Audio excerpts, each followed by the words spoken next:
Life is just an unpredictable journey. Who knows what will happen next? The year was 2005. That year, Vijay Mallya acquired controlling stake in his biggest rival company, Shaw Wallace. And with this, he became world's second biggest liquor tycoon. He was hailed as the king of good times and the world was at his feet. But who knew he was soon going to have such a drastic fall?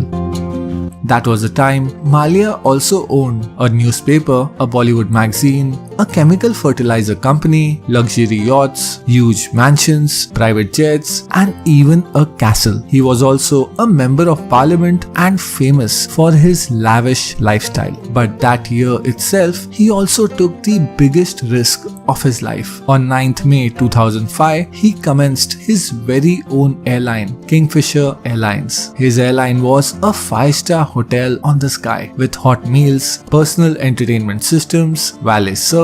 Even all the members of his cabin crew were handpicked by Mallya himself. For travelers, this new airline was a success and gradually it gained a 25% market share. However, on the balance sheet, Kingfisher Airlines was making losses. To make it profitable, Vijay Mallya wanted Kingfisher to fly internationally. But as per the rules, at least 5 years of experience was required for a domestic airline to fly international. Vijay Mallya did not want to wait that long. So, in a hasty decision, he bought the loss-making low-cost carrier Air Deccan. However, this acquisition turned out to be a fatal misstep. Soon, US subprime mortgage crisis started and the world markets were hit. This saw a drastic rise in crude oil prices from $58 to $80 to $110 and to finally reach an all-time high of $140 per barrel in July 2008. This gigantic rise impacted airlines globally. Kingfisher Airlines was also deeply impacted. Its losses increased 10 times. The company soon had no cash left to run its operations, and so payments to the lenders were stopped.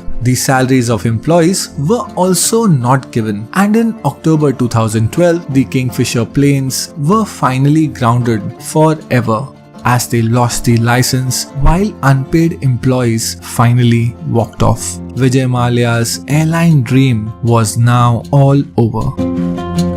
But he had more things to worry. He still owed over 9,000 crores to the banks. Later, in March 2016, lending banks approached the Supreme Court to stop Mallya from going abroad. But by that time, Vijay Mallya had already left India and moved to London, while his lawyer claimed that he was just going abroad for a meeting. Now in 2022, Vijay Mallya faces potential criminal and money laundering charges. He has also been declared a fugitive economic offender by Indian courts and also bankrupt by courts in the UK. Now most of his stake in companies and his multiple mansions across India all have been sold off by the banks and they have recovered around 80% of their loans. In the future, his fate will be decided by the courts. But his story also made me realize how uncertain our lives can be, how the king of good times can also have such a drastic fall.